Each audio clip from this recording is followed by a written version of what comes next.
Assalamualaikum warahmatullahi wabarakatuh. Halo teman-teman, perkenalkan saya Tasya Alivia dari kelas Akuntansi Syariah 5B dengan NIM belakang 069. Di sini saya akan menjelaskan terkait penggelapan pajak atau tax evasion beserta studi kasus pada perusahaan multinasional. Tugas ini diperuntukkan untuk ujian akhir semester mata kuliah perpajakan. Langsung saja. Apa sih definisi dari tax evasion itu? Tax evasion adalah istilah yang merujuk pada upaya suatu individual atau entitas untuk melakukan penghindaran kewajiban perpajakan secara ilegal dan mengarah pada skema penggelapan pajak. Penghindaran ini dilakukan dengan berbagai cara yang cenderung tidak sesuai dengan ketentuan perpajakan, sehingga pemenuhan kewajiban perpajakan dijalankan tidak dengan sebagaimana semestinya. Selanjutnya, teori penggelapan pajak atau tax evasion.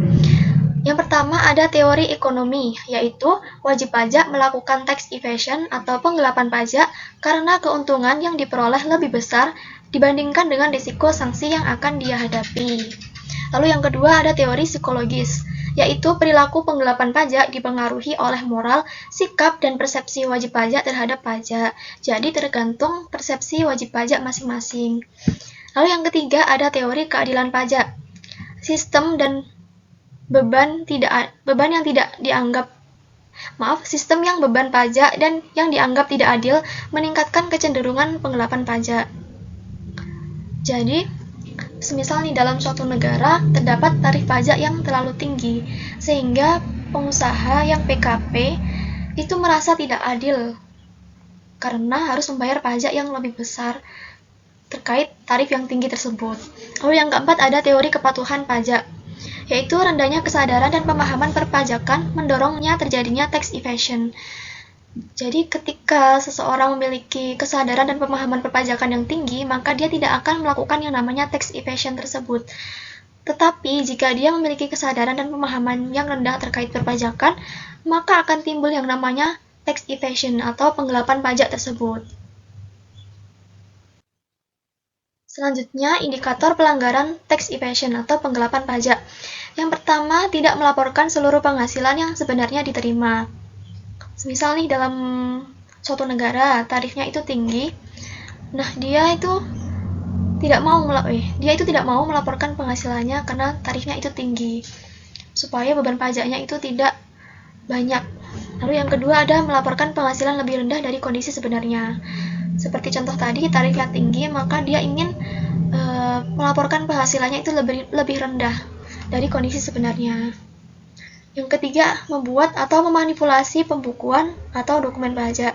Jadi ketika kita melakukan pembukuan pajak, nah dia itu tidak ingin pajaknya itu besar, maka dia memanipulasi pembukuan atau dokumen tersebut supaya beban pajaknya itu tidak terlalu banyak.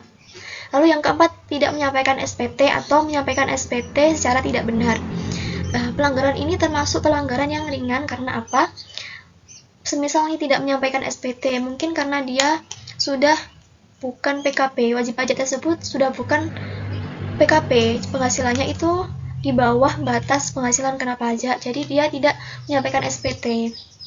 Namun, jika wajib pajak masih memiliki NPWP, maka dia wajib untuk melaporkan SPT-nya. Meskipun SPT-nya itu tertera nihil, maka dia tetap melaporkan SPT-nya. Tetapi, jika dia tidak ingin melaporkan SPT-nya, maka NPWP-nya wajib untuk dinonaktifkan supaya dia tidak melaporkan SPT-nya lagi. Jika tidak menyampaikan SPT, kemungkinan akan didenda sebesar 100.000. Lalu yang kelima, menyembunyikan aset atau transaksi untuk menghindari pajak. Semisal nih ada aset, pengusaha kena pajak itu punya aset yang namanya gedung. Gedungnya itu atas nama bukan dia. Padahal sebenarnya gedung itu atas nama dia. Jadi dia tidak melaporkan aset tersebut, menyembunyikan aset tersebut. Lalu bagaimana DJP itu tahu kalau dia itu menyembunyikan aset? Nah, DJP itu melakukan pemeriksaan atau penyidikan terkait aset tersebut yang disembunyikan oleh wajib pajak tersebut. DJP akan melakukan pemeriksaan dan penyidikan sehingga mana nih aset yang tidak dilaporkan oleh wajib pajak. Lalu yang keenam, menggunakan faktur atau bukti fiktif. Jadi pengusaha kena pajak atau PKP itu wajib untuk memungut PPN. Karena apa? Pemungutan PPN itu tujuannya untuk mengurangi beban pajak. Jadi, semisal nih, dia ingin mengurangi beban pajak, maka dia membuat faktur, tetapi faktur itu palsu atau tidak asli, sehingga itu akan dianggap sebagai pelanggaran atau penggelapan pajak, tax evasion. Itu tadi 6 indikator pelanggaran dari tax evasion. Selanjutnya, dasar hukum tax evasion. Tax evasion di Indonesia diatur ketat melalui Undang-Undang Nomor 28 Tahun 2007 tentang Ketentuan Umum dan Tata Cara Perpajakan UU KUP, yaitu terdiri dari pasal 38 dan pasal 39. Pasal 38 menargetkan pelanggaran karena kealpaan, seperti keterlambatan atau ketidaklengkapan SPT. Sementara pasal 39 menjerat tindakan sengaja seperti tidak mendaftar NPWP, menyembunyikan usaha, atau memalsukan dokumen. Jadi, kalau pasal 38 itu ketidaksengajaan atau keterlambatan dalam melaporkan SPT itu termasuk pelanggaran yang masih ringan. Tapi kalau 39 itu tindakan yang disengaja oleh wajib pajak. Seperti itu. Selanjutnya, sanksi atas tax evasion. Yang pertama, sanksi administrasi, yaitu dikenakan denda, bunga, dan kenaikan pajak terutang akibat pelaporan yang tidak benar atau tidak lengkap. Lalu yang kedua ada sanksi pidana. Pidana penjara atau denda karena sengaja melanggar ketentuan perpajakan. Jadi misal pidananya itu, setahu saya itu 6 bulan atau sampai dengan 6 tahun. Lalu yang ketiga ada sanksi tambahan, yaitu penyitaan aset, penagihan pajak dengan surat paksa, serta pencabutan fasilitas perpajakan tertentu. Jadi orang DJP akan melakukan penyitaan aset, penagihan pajak dengan surat paksa, serta pencabutan fasilitas perpajakan tertentu jika wajib pajak melakukan penggelapan pajak atau tax evasion. Selanjutnya, cara mencegah wajib pajak melakukan tax evasion. Yang pertama, pemeriksaan pajak atau tax audit dilakukan untuk mengawasi dan memeriksa kepatuhan wajib pajak. Jadi, pekerja DJP, orang DJP akan melakukan pemeriksaan pajak atau tax audit, yaitu dengan pemeriksaan dan penyidikan pajak terhadap wajib pajak. Lalu yang kedua, integrasi sistem informasi, yaitu meningkatkan transparansi dan komunikasi antara wajib pajak dan Fiskus melalui sistem yang terintegrasi. Jadi semisal nih wajib pajak kesulitan dalam perpajakannya, maka dia bisa konsultasi atau komunikasi dengan Fiskus pajak. Jadi mereka akan terbuka untuk komunikasi tersebut. Lalu yang ketiga ada administrasi pajak, yaitu pencegahan melalui prosedur pendaftaran, penetapan, dan penagihan pajak yang tertib. Ini merupakan pencegahan yang utama, yang pertama ya. Lalu yang keempat, penegakan hukum pajak atau tax law enforcement. Penindakan tegas atas pelanggaran pajak guna menciptakan keadilan dan meningkatkan kepatuhan, yaitu memberikan sanksi dan denda atau pidana tersebut supaya wajib pajak tidak melakukan penggelapan pajak tersebut. Nah, ini dia ilustrasi kasus penggelapan pajak pada perusahaan multinasional. Saya bacakan, PT Panafresh merupakan perusahaan multinasional yang bergerak di bidang trading komoditas dan memiliki beberapa cabang di negara lain seperti Singapura, Jepang, Cina, Perancis, dan Qatar. Selama tahun 2023, PT Panafresh memperoleh penghasilan neto sebagai berikut. Penghasilan dalam negeri sebesar 4 miliar, penghasilan dari Singapura 4,6 miliar, penghasilan dari Jepang 3 miliar, penghasilan dari Cina 3,7 miliar, penghasilan dari Perancis 3,5 miliar, dan penghasilan dari Qatar 2 miliar. Dalam pelaporannya, PT Panafresh melakukan penggelapan pajak dengan tindakan sebagai berikut. Yang pertama, tidak melaporkan penghasilan neto yang diperoleh dari Qatar, yaitu 2 miliar, karena memanfaatkan rendahnya tarif pajak dan lemahnya pengawasan lintas negara. Yang ketiga, selanjutnya, penghasilan neto dari Cina dilaporkan sebesar 2,5 miliar, lebih rendah dari nilai sebenarnya, yaitu 3,7 miliar. Serta penghasilan neto dari Perancis dilaporkan sebesar 2,1 miliar, lebih rendah dari nilai sebenarnya, yaitu 3,5 miliar. Hal ini terjadi karena adanya praktik transfer pricing yang tidak sesuai dengan kewajaran dan kelaziman usaha. Nah, berapa kerugian negara atas penggelapan pajak yang dilakukan oleh PT Panafresh? Nah, kita akan menghitung PPh yang seharusnya dibayar dulu ya. Yang pertama, menghitung total penghasilan kena pajak. Itu penghasilan dalam negeri tadi 4 miliar, penghasilan dari Singapura tadi penghasilan dari Jepang, Cina, Prancis, dan Qatar di total menghasilkan 20,8 miliar. Kemudian menghitung total PPh terutangnya, yaitu tarifnya 22% dikali dengan 20,8 miliar, menghasilkan 4 miliar 576 juta. Kemudian menghitung PPh maksimum yang dapat dikreditkan.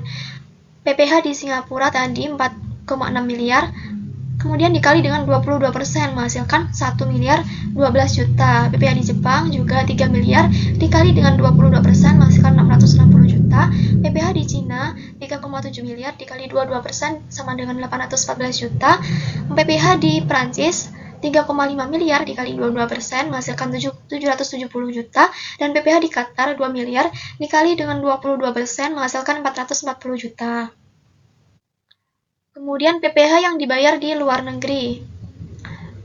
Jadi tarif untuk PPh di Singapura ini kan sebesar 17%, maka dikali dengan PKP-nya tadi, penghasilan kena pajaknya tadi, menghasilkan 782 juta. Kemudian PPh di Jepang, tarifnya 23,2%, dikalikan dengan PKP-nya menghasilkan 696 juta. PPh di Cina tarifnya 25% dikali dengan PKP-nya menghasilkan 925 juta. Kemudian PPh di Prancisnya 25% dikali dengan 3,5 miliar PKP-nya tadi menghasilkan 875 juta. Dan PPh di Qatar 10% dikalikan dengan PKP-nya tadi menghasilkan 200 juta. Kemudian menghitung total kredit pajak PPh pasal 24-nya. Jadi PPh yang dibayar di luar negeri tadi di total menghasilkan 3 miliar 478 juta. Jadi total PPh yang masih harus dibayar yaitu PPh terutang 22% tadi 4 miliar 576 juta dikurangi dengan PPh pasal 24-nya 3 miliar 478 juta menghasilkan 1 miliar 98 juta. Jadi PPh yang seharusnya dibayar oleh PT Panafresh itu sebesar 1 miliar 98 juta. Nah, kemudian perhitungan PPh berdasarkan laporan yang digelapkan oleh PT Panafresh. Jadi ini PPh yang dilaporkan oleh PT Panafresh. Yang pertama, menghitung total penghasilan kena pajak. Nah, tadi kan dia melakukan penggelapan pajak, yaitu penghasilan dari Qatarnya itu tidak dilaporkan. Jadinya hanya penghasilan Singapura, Jepang, Cina, dan Prancis. Nah, yang kedua, penghasilan dari Cina yang awalnya 3,7 juta, maka hanya dilaporkan sebesar 3,7 miliar, maka hanya dilaporkan 2,5 miliar. Nah, penghasilan dari Prancis yang penghasilan sebenarnya itu 3,5 miliar, yang dilaporkan hanya 2,1 miliar. Jadi kita total penghasilan dalam negeri Singapura, Jepang, Cina, dan Prancis menghasilkan 16,2 miliar. Kemudian menghitung total PPh terutangnya, 22% dikali 16,2 miliar menghasilkan 3 miliar 564 juta. Kemudian menghitung PPh maksimum yang dapat dikreditkan. PPh di Singapura PKP-nya dikali dengan 22% masih sama, PPh di Jepang juga masih sama. Nah, PPh di Cina-nya ini berubah jadi 2,5 miliar dikali dengan 22%, maka hasilnya 550 juta. Dan PPh di Prancis 2,1 miliar dikali dengan 22% menghasilkan 462 juta. Selanjutnya, PPh yang dibayar di luar negeri sesuai dengan ketentuan tarif masing-masing. PPh di Singapura masih sama karena tidak ada perubahan penghasilan yang dilaporkan. PPh di Jepang juga masih sama. Nah, PPh di Cina ini karena terjadi perubahan pelaporan, jadi 2,5 miliar dikali dengan 25% menghasilkan 625 juta. Dan PPh di Prancis juga 2,1 miliar dikali dengan 25% menghasilkan 525 juta. Lalu total kredit pajak PPh pasal 24, ini PPh yang dibayar di luar negeri ini di total menghasilkan 2 miliar 628 juta. Jadi total PPh yang masih harus dibayar sebesar PPh terutang 22% tadi 3 miliar 564 juta dikurangi dengan PPh pasal 24 2 miliar 628 juta menghasilkan 936 juta. Jadi PPh terutang yang dilaporkan oleh PT Panafresh itu sebesar 936 juta. Nah, kerugian negaranya nih. Berdasarkan uraian tadi, maka kerugian negara yang disebabkan penggelapan pajak oleh PT Panafresh dapat dihitung sebagai berikut. PPh terutang yang seharusnya dibayar tadi sebesar 1 miliar 98 juta dikurangi dengan PPh terutang yang dilaporkan oleh PT Panafresh sebesar 936 juta. menghasilkan 162 juta. Jadi total kerugian negara sebesar 162 juta. Nah, dampak kerugian dari kasus penggelapan pajak oleh PT Panafresh. Yang pertama, kasus penggelapan pajak oleh PT Panafresh menimbulkan kerugian langsung terhadap penerimaan negara sebesar 162 juta.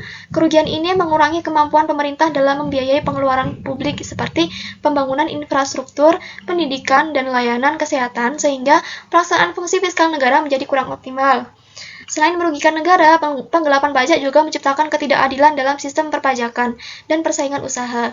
Perusahaan yang patuh pajak menjadi dirugikan, sementara pelaku penggelapan pajak memperoleh keuntungan biaya yang tidak wajar. Praktik ini dapat menurunkan tingkat kepatuhan pajak dan melemahkan kepercayaan terhadap otoritas pajak, serta meningkatkan risiko sanksi hukum dan kerusakan reputasi bagi PT Panafresh itu sendiri. Jadi, kerugian negara itu sebesar 162 juta. Itu bukanlah nominal yang sedikit ya teman-teman, itu adalah nominal yang cukup besar untuk kerugian negara tersebut, karena dengan nominal 162 juta itu bisa untuk membangun rumah sakit, bisa untuk menyumbang membangun rumah sakit, membangun tol, dan membangun infrastruktur lainnya. Dan kemudian juga bisa untuk sumbangan bagi warga yang terkena bencana, seperti bencana kemarin yang ada di Aceh, itu bencana banjir, itu bisa untuk sumbangan kepada mereka. Jadi 162 juta itu tetap berharga untuk pajak, karena yang menikmati pajak itu adalah kita sendiri, rakyat sendiri. Jadi kesimpulannya adalah kita harus tetap patuh terhadap pajak, kita harus tetap membayar pajak jika kita ditetapkan sebagai pengusaha kena pajak. Baik, itu tadi materi penggelapan pajak atau tax evasion yang bisa saya sampaikan. Apabila ada kesalahan kata, mohon maaf yang sebesar-besarnya. Semoga apa yang kita pelajari dan apa yang saya sampaikan dapat bermanfaat untuk kita semua. Akhirul kalam, wassalamualaikum warahmatullahi wabarakatuh.